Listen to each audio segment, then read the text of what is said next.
Okay, so all of you get to say something about, agree to recording, and if you would mute, that would be great. Susan, do you need me to mute you? Yes, please. Okay. All right.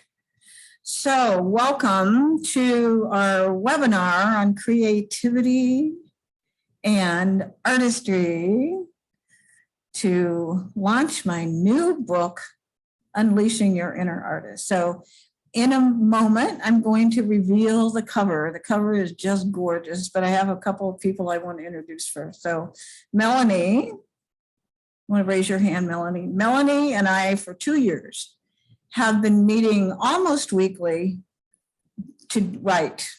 And we've both been working on different books. So she also helps me with marketing. And so sometimes we'd meet to do marketing copy. But it's been about a year that we were working on this book on creativity, which started off, it was a book that I wrote in 2006 on Apollo fingers in the hands. And then I opened it up to make a few edits and discovered that it needed major rewriting. A lot of the stories were old. I'd learned some new things I wanted to do. And then, so I did a lot of rewriting, and Melanie was part of that process. And she has double Apollo life purpose. So it was, of course, perfect for her to have to read and hear some of the things we're talking about, right, Melanie?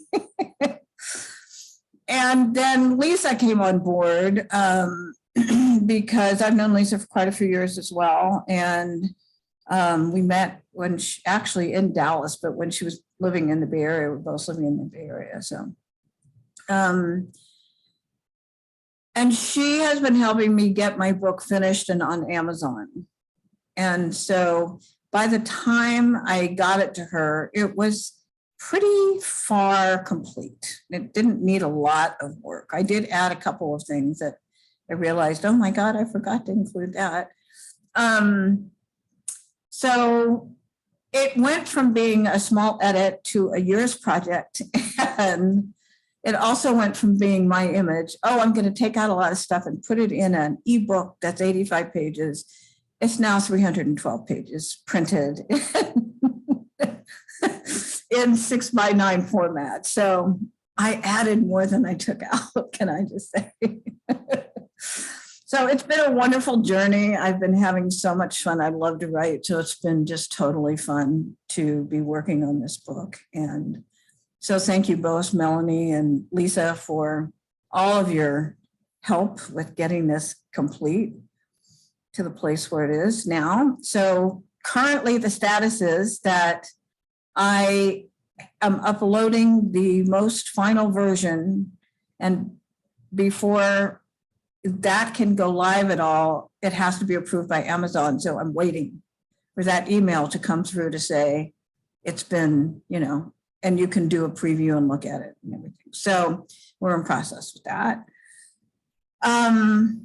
And then the actual physical launch date is the 9th of September. There are a number of things that still need to get done before that happens. So I will be in communication with you about what's going on with the actual launch. But this is the, oh my God, I'm so excited. I have a book that's coming phase. And this is my first book on Amazon that is in printed format. I have a Kindle version on Amazon of my Heartlines book, Your Love Design. So this is also something one of my girlfriends, Dawn, has been wanting me to do for a really long time, to get something on Amazon. So yay, it's happening. Major feat. Okay, so the first thing I'm going to do is share the cover with you because Lisa found this. Lisa found the hands, and then we, the John, who's doing the layout stuff, did all the rest of it. So I love this cover. It just makes me so happy. Love this cover. And what we're going to, there are two more things, well, three things we're going to do. In a few minutes, I'm going to show you the table of contents so you can see what's actually in the book. But the first thing I'd like to do is have some conversation from you about your relationship with being a craftsperson and being an artist.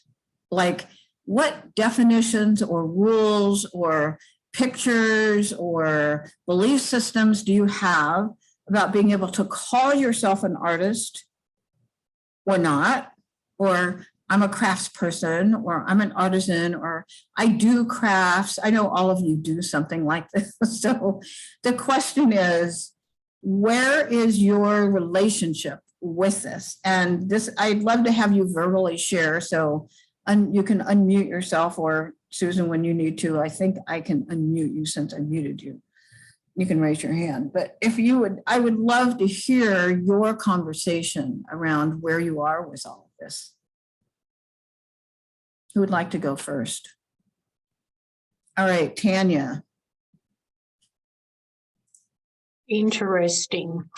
So as you were asking that question, what was coming to me was, oh my gosh, I did in high school, like upper high school, I did what they call tertiary entrance art, and I friggin' loved it. And the one thing that I loved the most was clay, you know, like pottery.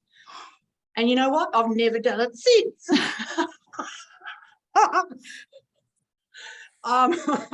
The other thing that comes to mind is gardening. I love creating in the garden, you know, like sort of like landscaping and going, oh yes, that'll look lovely there, and blah blah blah. And the question around sewing, there's a other whole lot of things that I do that are creative, cooking, sewing, blah blah. However, this question around my relationship to being an artist, you know, it has never ever entered my mind. Okay.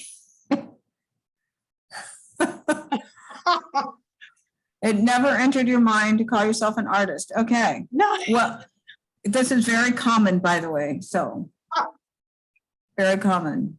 So thank you for sharing that. Okay. Sarah, did you have your hand up? I was scratching my head, but I'll weigh in on this anyway. A craftsperson to me is someone who works with materials that are more like clay or jewelry or fabric or gardening or, you know, whatever. And fine art to me is painting and drawing. But I don't put them as being, you know, here's the artist and here's the craftsman. In my mind, they're the same. But I had a conversation recently with someone who disagreed with me. Craftsman is something, you know, you make crafts at home and, you know, you don't sell them, and, you know, they're just fun things you do. And I disagree with that. I see them as being what do you disagree with it, but what does that mean? That's interchangeable with the word craftsperson and artist. I okay. think that they're interchangeable. Okay, great. And you do what kinds of art? I don't do the drawing and the painting a whole lot. I play with painting.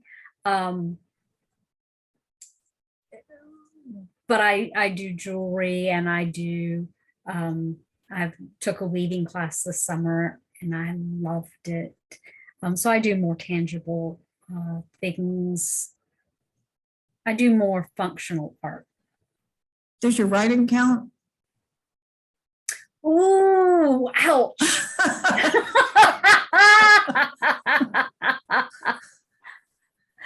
Wow. It should. Well, I don't know that I've ever considered it as part of my art. Okay, you might want to consider it. There you go. Thank you, Sarah. This is what we run into all the time, is right? Like, where are our rules and structures around all of this? Lisa. Well, what primarily makes me an artist is being a writer. So Sarah, get on board. I'm an author. I do some jewelry making. I create things like book covers for clients. I have a lot of graphic design background. And I feel like life is an art project, right? We create lives based on who we are and wherever we can express ourselves. And my definition of art is self-expression that evokes emotion. So for me, any kind of creation that evokes emotion, especially in another person, you know, it's emotional for us to create our art sometimes, but if someone views or watches a dance or goes to your garden or eats the meal or reads the book or all of the things, those are all art forms for me. So I'm very excited to be a part of this project with Pamela. She's worked incredibly hard, and it's a terrific book for eye-opening ways to see your own inner artist and to get the permission to release them. Thank you. So it sounds like what you're saying is everything is artistic for you. You don't separate crafts from art.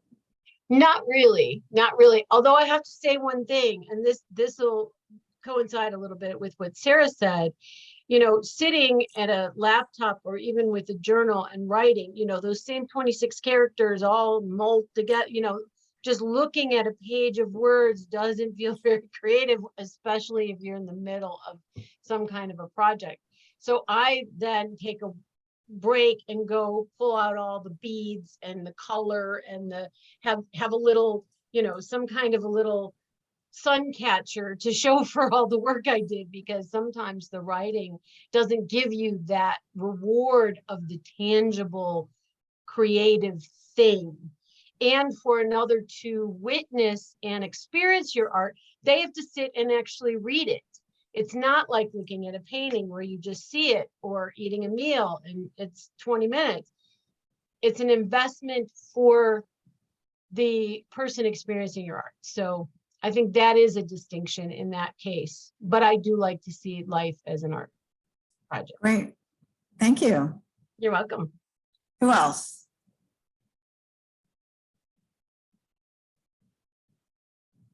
Susan, let me unmute you. It says I have to ask to unmute you, so let me see if I can do it from here.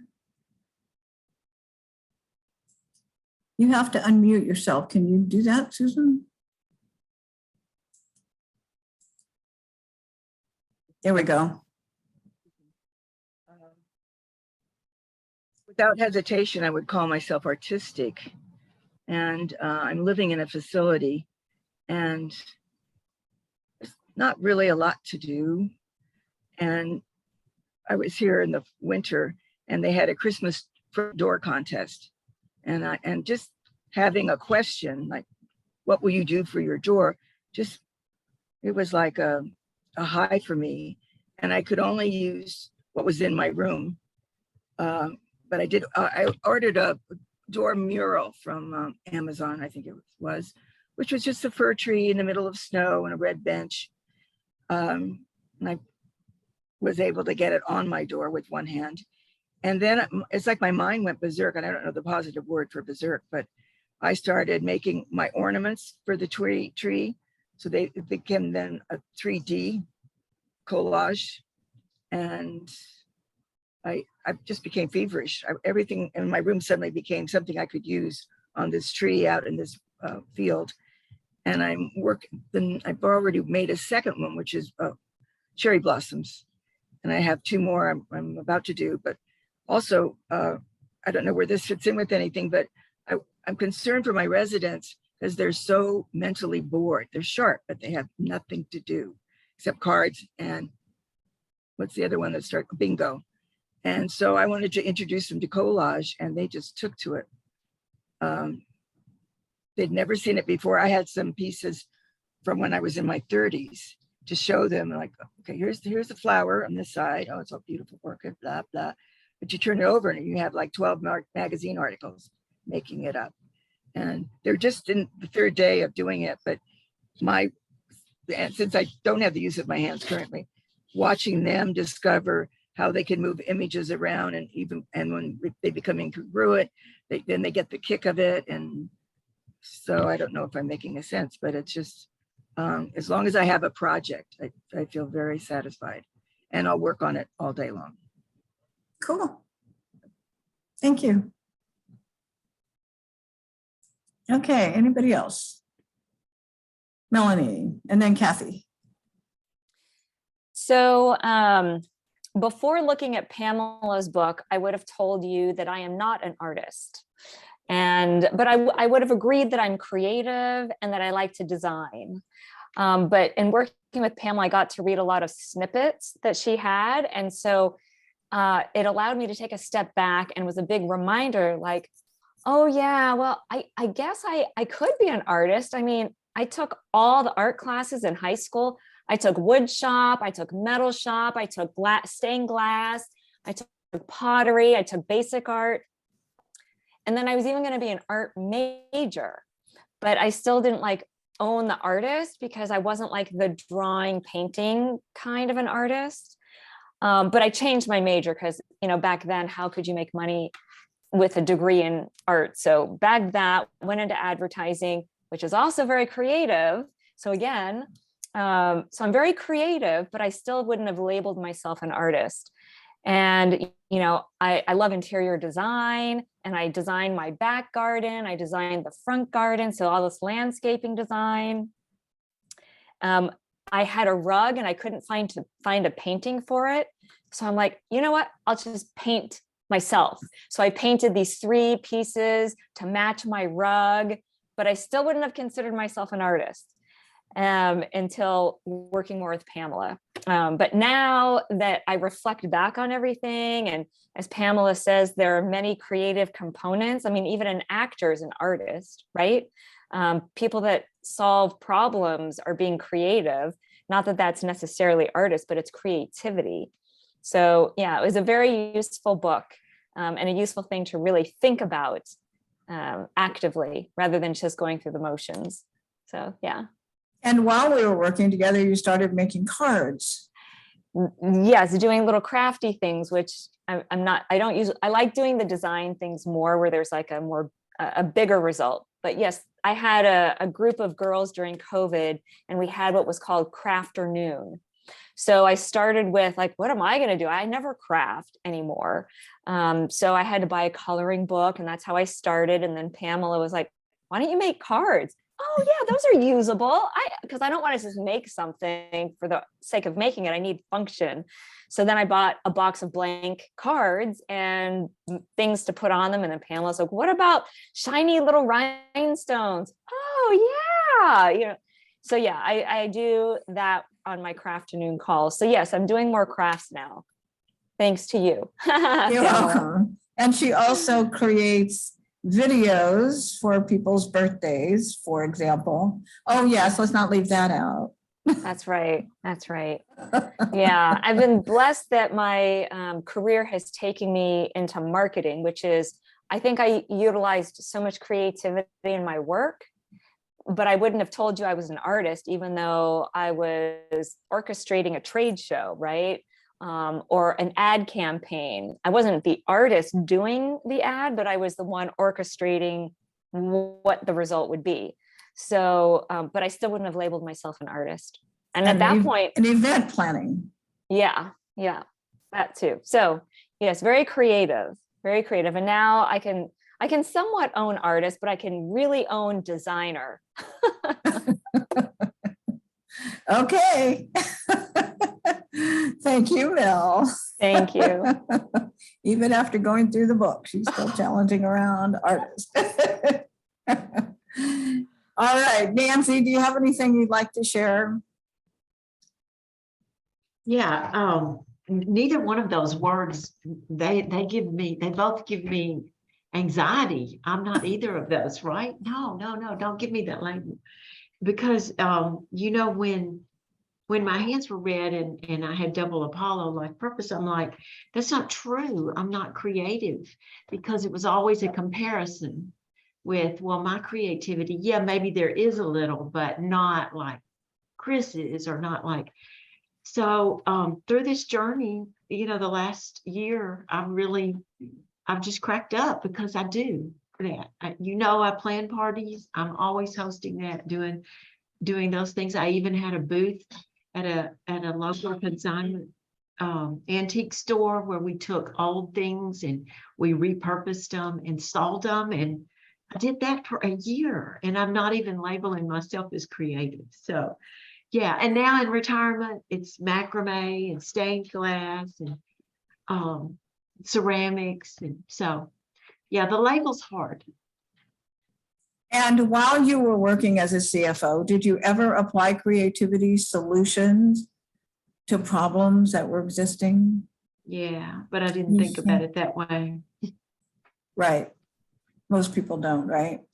Yeah. Like, if you're doing math, it can't be creative. Well, yes. Thank you for sharing. All right, Kathy, I'm sorry. I said you were going to be after Melanie and I forgot. That's okay. Yeah, so I'm sorry, I'm new. I was a little bit late to the game here today. But anyway, I basically deal, my creativity things are quilting, and lately, I'll show you this unfinished part. I I love really wild fabrics. Let's see if I can get it. And so I've been doing, starting to do fabric collage. But I think Is that fabric that you're working with on that? It's hard to tell. it's Oh, fabric. cool. Yeah, Very so cool. I've been collecting really wild fabrics lately, and I didn't have anything to do with it because I didn't feel like cutting up to put it in a quilt, but for a collage it's perfect. Yeah, so, but anyway, I think my hang up is as a creative is that I tend to follow other people's patterns, and I kind of want to break out of that pattern and be able to do my own, to really, like really experiment and do something new. Because all I've been doing is following other people's patterns. But I think I'm learning technique along the way too. And I think that's kind of important, learn how to put things together, how colors go together. And, I'm learning from it. But I feel like my ultimate goal is just to go totally free form.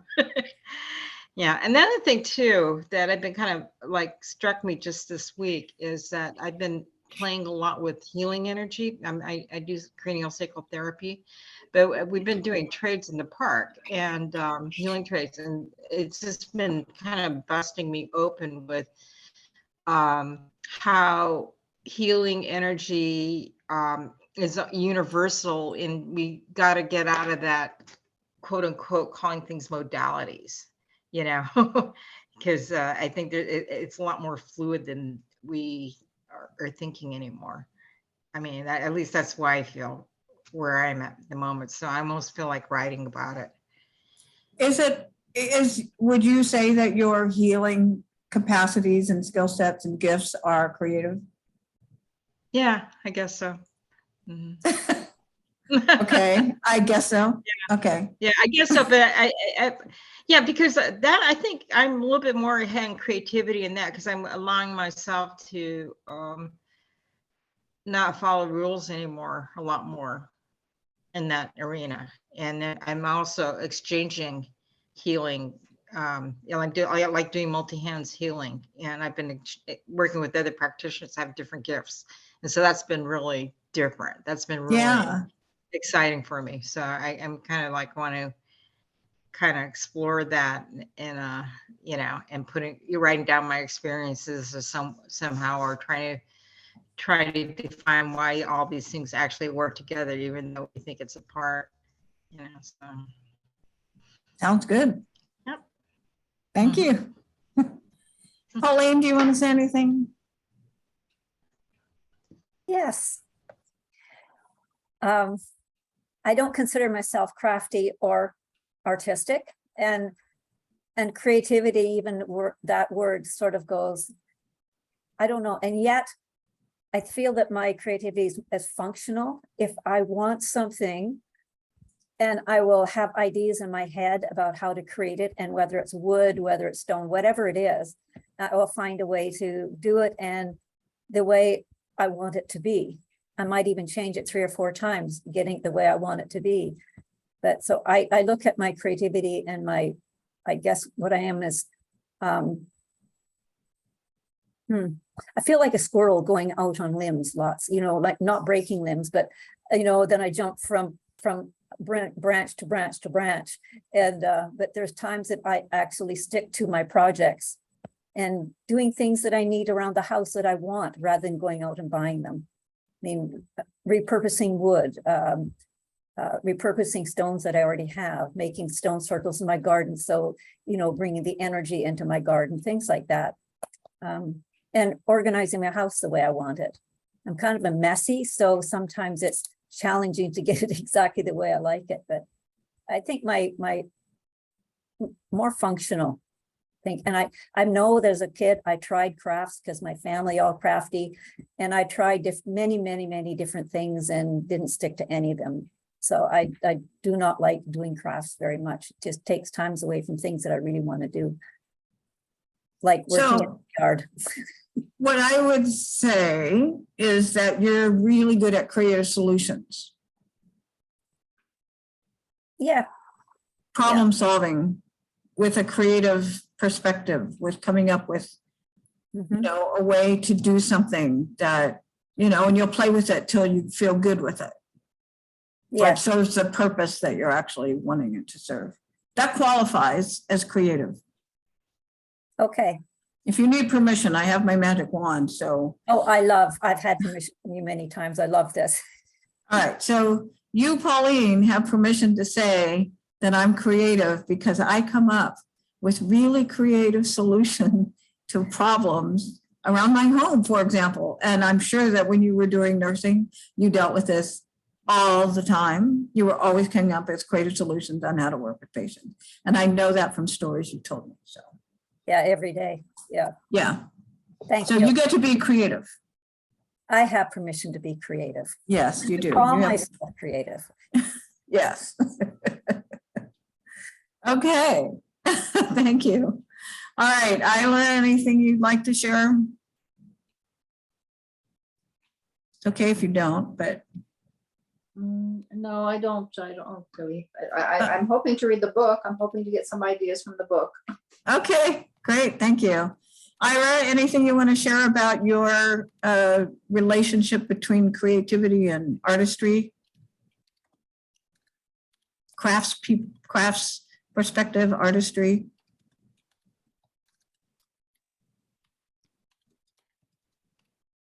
If you're saying something, Ira, okay, sorry, I can't talk, I'm in clinic. Oh, okay. All right, thanks for letting us know. Okay, so thank you all for sharing, because as you can see, we're all over the map with our relationship with creativity and artistry. And this is really normal. I spent a lot of time in the book in different sections having this conversation, because my perspective is, it's just so much more emotionally satisfying to be able to say, I'm an artist without apology, if you feel that way.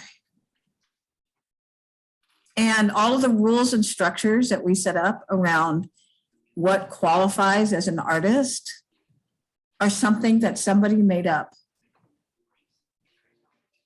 And you have bought into it because it's been culturally shared again and again and again and again, that, this thing qualifies as art, but that doesn't. And I think it's hogwash.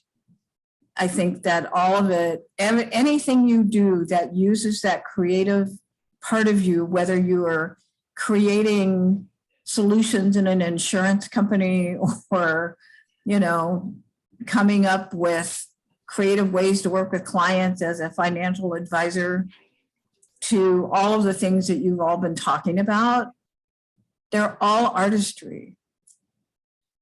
And the stigma of feeling like I don't qualify as an artist kind of holds you back, at least from my perspective. So, and I know from before I owned it, I was an artist in 2003.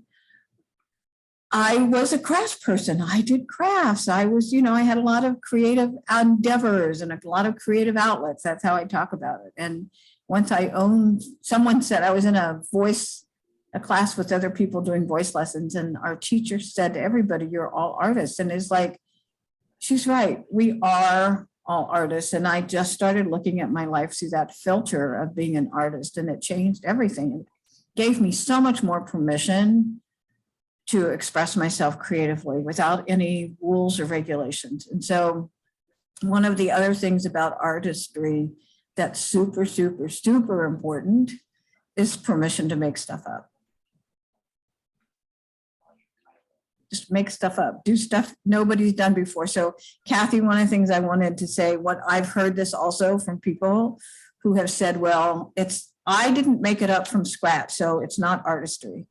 So doing something like taking what you're doing as somebody else's design. I've done so many mandalas that I traced that somebody else designed, but I still consider it artistry because it has my energy in it.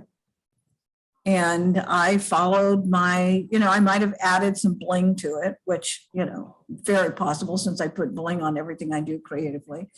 But I'm just saying that just if you can somehow give yourself permission to take a risk and own that you're actually artistic and an artist, it just may be really freeing. Just it's something to consider. And it's one of the premises of my book is this consciousness around artistry. So, and I do a lot of crafts, but I think they're artistic. That's definitely my thing. I have about 10 different outlets that I do creatively. And I give myself permission to feel, okay, I'm doing an artistic process, like preparing for this webinar, which was not hard. It required some thought and it required some focus and some conversations, but it wasn't hard. And so it was a creative process to come up with, write the email, marketing copy is a creative process for sure, which I do all the time. I do my weekly newsletters, right? All of you are on my newsletter list. So that I crochet, I do photography, which I use some of it in my newsletters. I use my photography in a lot of different places. I have it throughout my book. I create cards, a lot of different kinds of cards. I paint.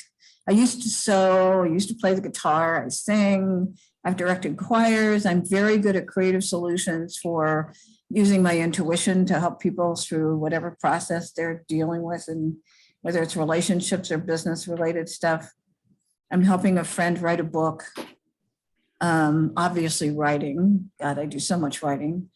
Creating audios. I've created a lot of audios in the hand analysis products. And I've directed choirs and, did a lot of crafty, creative things in churches that I've been part of, and written sermons. And, I've just done a ton of creative stuff. And I feel very good saying I'm an artist. Why would I not? Who cares? Right? There's kind of like, who really cares? Who's going to say you're not an artist? It's not okay that you call yourself that. It's like, yeah, I get to call myself an artist because I want to. It feels good. So thank you all for sharing. And I hope you can step up and oh, by the way, the other thing I was going to say, Kathy, do you know how many singers sing songs that other people wrote? Right? And so they're doing what somebody else created, or actors who are acting a script that somebody else wrote. Right? So there's a lot of artistic expression that is what somebody else created that's being expressed in your way. That's the important piece of this. Please don't judge yourself as not being artistic because you didn't design something from scratch. Please. I beg you. No. Okay. Any other comments before I share the table of contents? All right. So I'm going to share the table of contents. Can you all see this? Do I need to make it bigger? Somebody, Lisa, I can see you on my screen. Is this big enough? Do I need to make it bigger?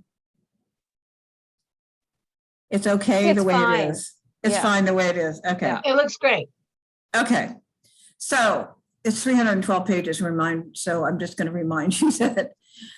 So there's there's a whole list of different kinds of artistry expressions that most people wouldn't consider artistry. Tomato Fair is a student path conversation based on Apollo, based on this, conversation from hand analysis. And so I have a lot of stuff around that. Owning your art, that's what this chapter is. And then because I'm basing this on hand analysis and mythology, that's the foundation for this. I have the whole chapter on the mythology of both Apollo and Jupiter, because Apollo is, his relationship with Jupiter is very, very important. And that's where Jupiter's favorite son, Apollo, comes into. And there's a whole conversation about that from a hand analysis and mythology perspective. So I'm using those two tools that I have been well steeped in, but I don't necessarily always talk about it as a hand analysis conversation.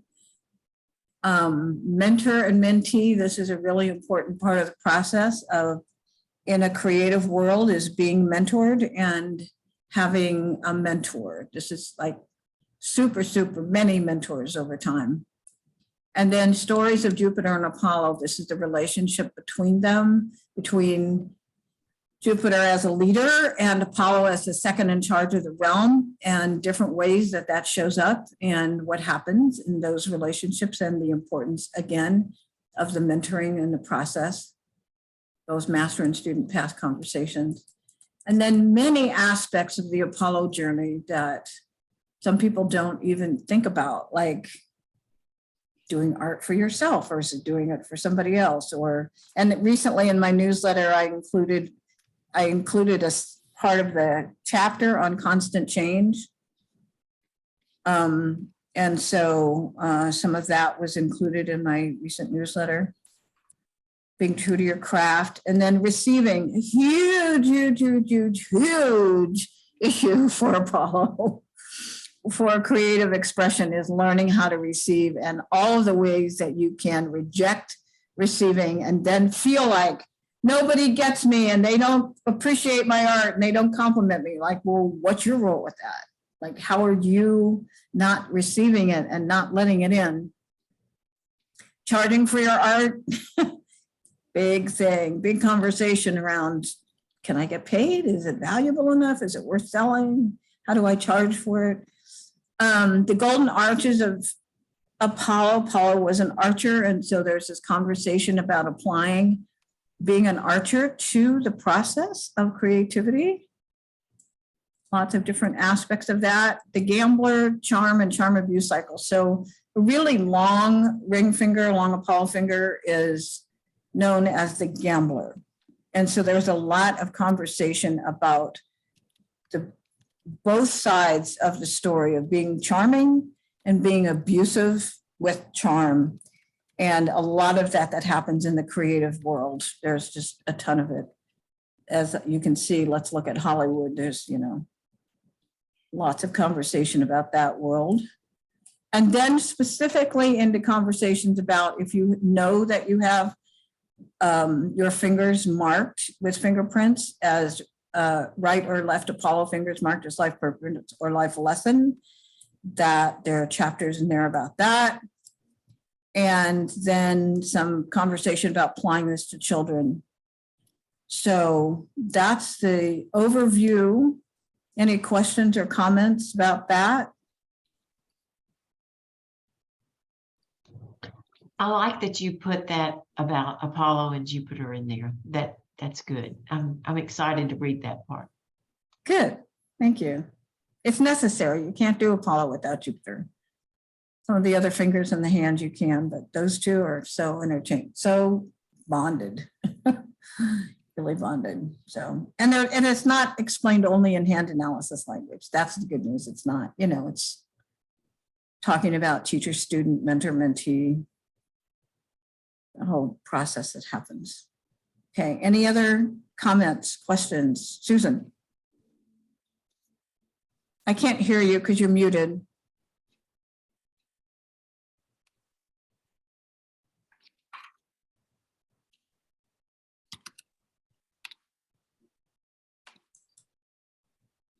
I still can't hear you because you're still muted. Don't you have to unmute, Susan? She only has use of one finger really effectively, and so sometimes it's hard to.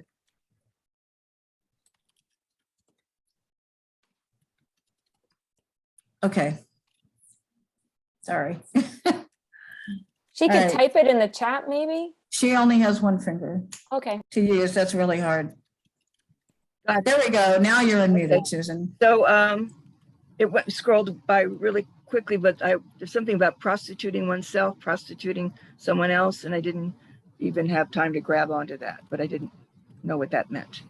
Well, that's part of the student path of being the favorite son, is prostituting yourself in order to stay in position of being the favorite.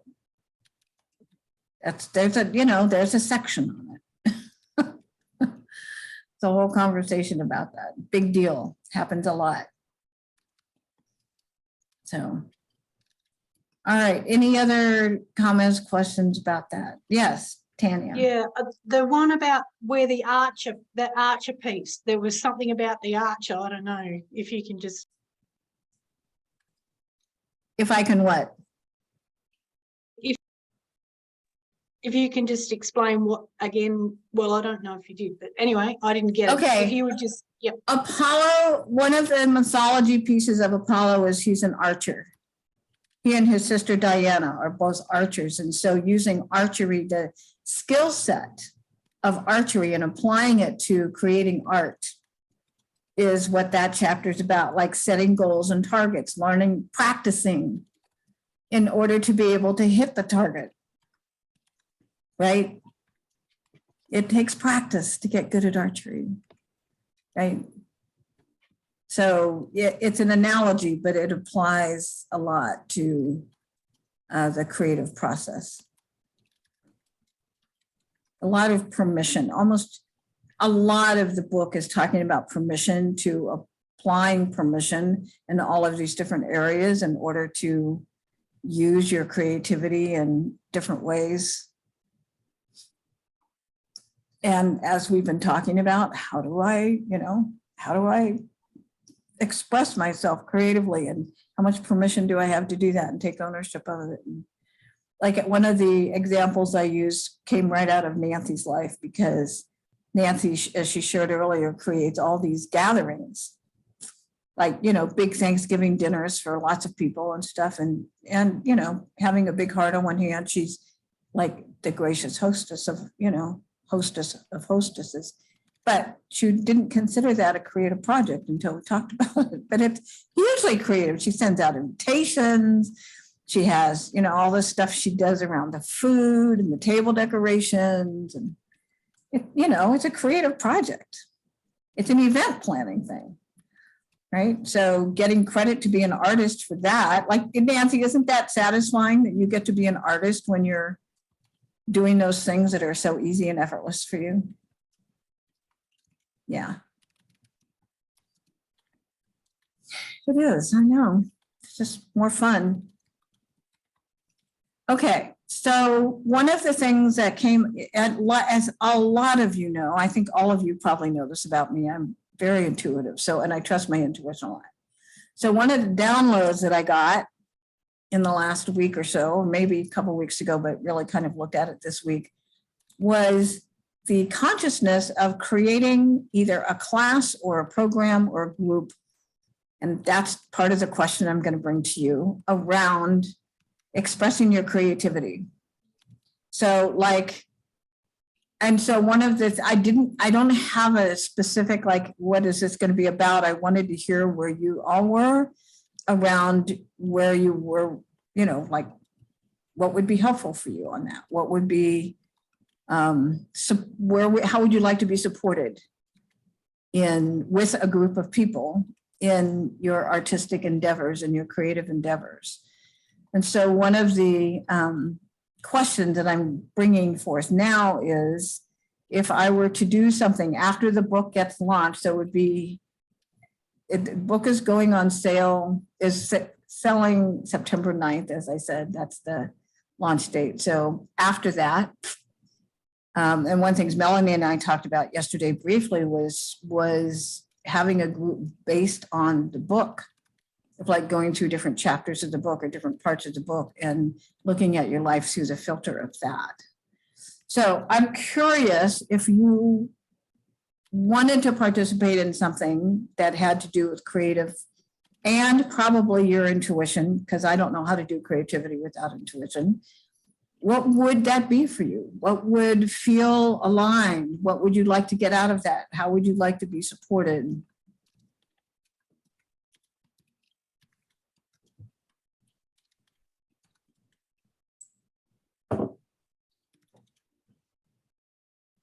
Nobody has any ideas. Nobody wants this. It's just an idea that came that has no merit. I was sitting here thinking how fun this hour is with people that I don't know and listen to each one of their stories. So when you were saying, you know, that you and Melanie were talking about going through the book and kind of covering those chapters, that sounds so fun to me. Because what I read, I'm in a book club right now on Monday nights, and you know, someone else will read something that I just glossed over and missed the point completely until they speak about it and apply it to their life, and then it comes to life for me. So that's a good idea, like a book club around the book. I like that. Thank you. Anything else?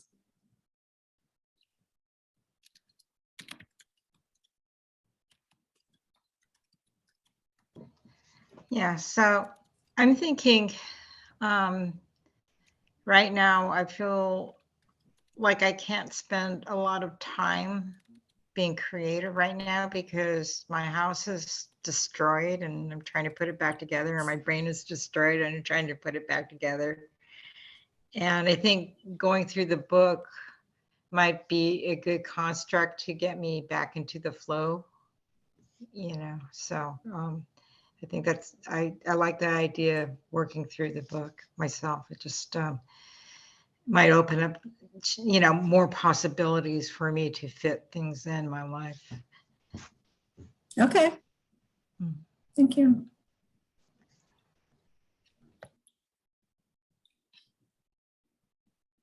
Anybody else?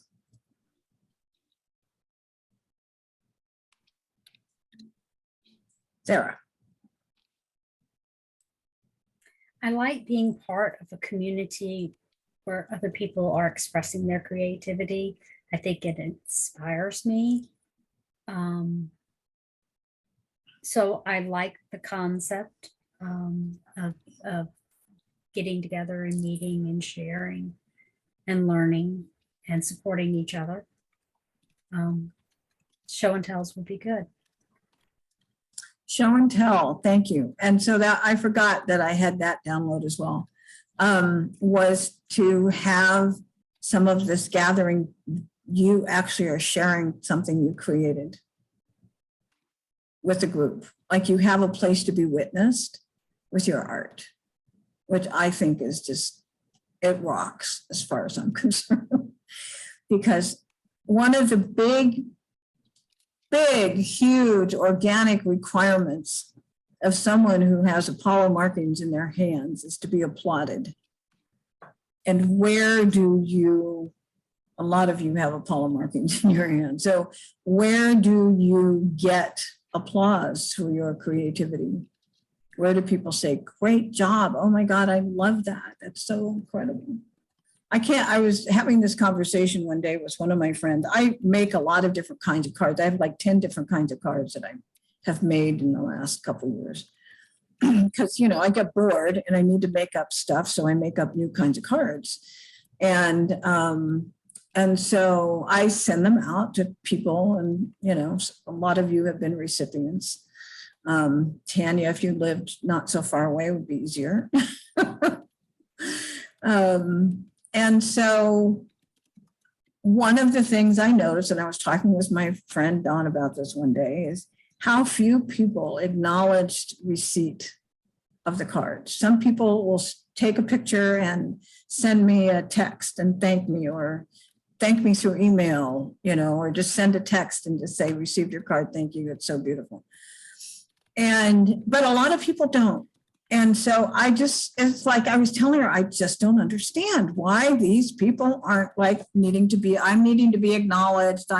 You know, I have Right Apollo Life lesson. I need to be praised. I need to be applauded. It's like, why aren't these people applauding me? Why aren't they praising me, right? So one of the things we were talking through was the energetic pull that was behind when I would send a card wanting to get the response back. And I had to let go of an attachment, that was not easy, of the attachment to getting a response back to these cards that I sent. Like I just have to send them because it feels good to me to do it, with no attachment to what happens on the receiving end. Whether people keep them, pass them on, throw them away, like I have to, or they never tell me they've received them. I just had to completely detach. And it's not been an easy journey, but I've been working on it. So that's been a part of it's part of the creative process, is understanding this is a great desire to be acknowledged, to be appreciated, to be applauded with my creativity.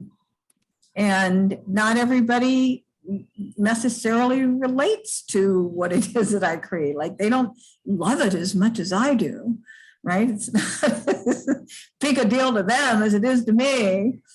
And I've had to do the same thing with this book. One of my friends was asking me about, you know, writing it.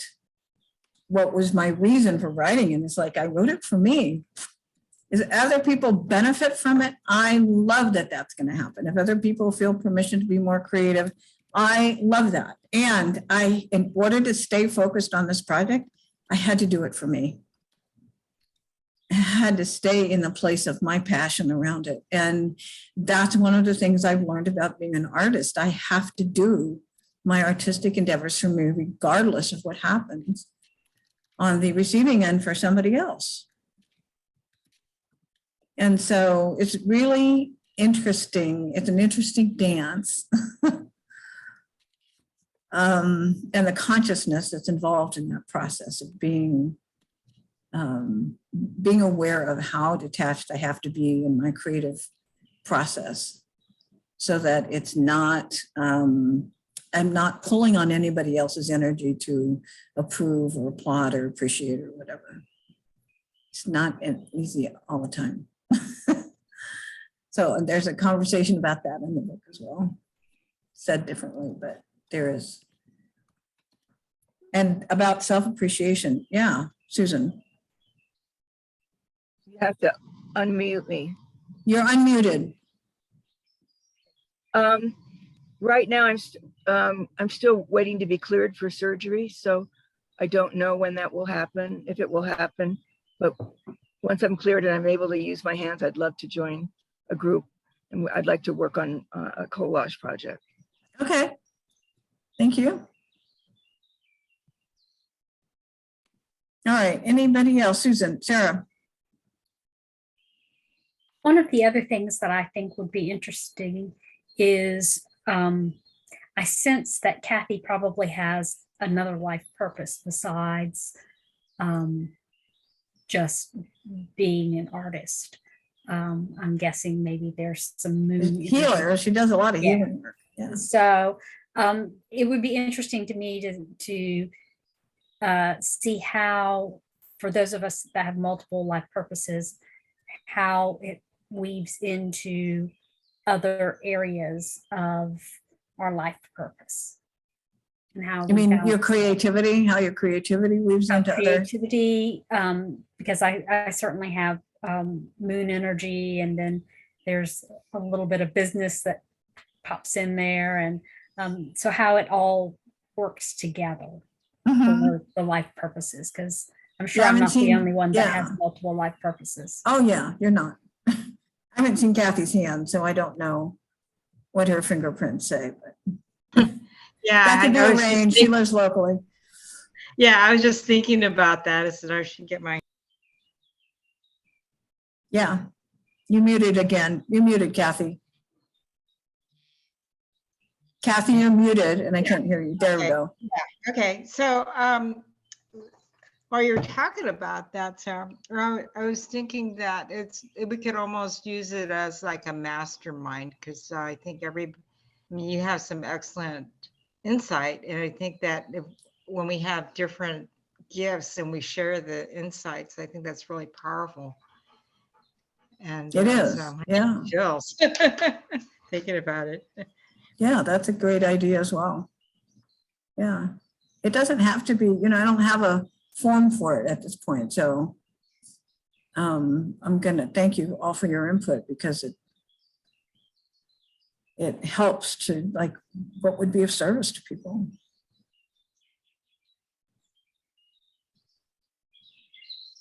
Anything else? Any other comments? Tanya? I like the idea. I think Nancy mentioned it about, I don't know if it was a book review. I can't remember the word terminology. But going through each chapter, which is what you suggested, Pamela. Yeah, I think that sounds like really inviting, and potentially what I'm sort of feeling for me is that have the book and then have some time to actually, I don't know, so maybe like a chapter a month or so, I don't know, something like that. So it's not all jammed in and I'm like, oh my God, I get overwhelmed. Right. That's what's coming to me around it. Yeah, some of the chapters are going to take longer than others. Some chapters have a whole lot of different, yeah.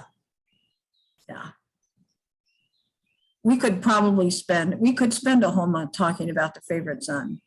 We really could talk about what that's like in your life and how you deal with all of that stuff. So yeah, that's a good idea too. Yeah, that would be fun. Ooh, that'd be fun. Okay. All right, anything else? Any other comments, questions about the book, about contents, about creating connection? I love the cover, Pamela. It Thank is you. very engaging. I mean, it pulls you in. Thank you. We can thank Lisa for finding it. Thank you, Lisa. Yeah, I know. I love it. We looked at a lot of different options, and when Lisa found that one, we both, oh yeah, this is it. This is definitely it. So, yeah. All right. Anything else? Do you have the back cover handy? I can show it.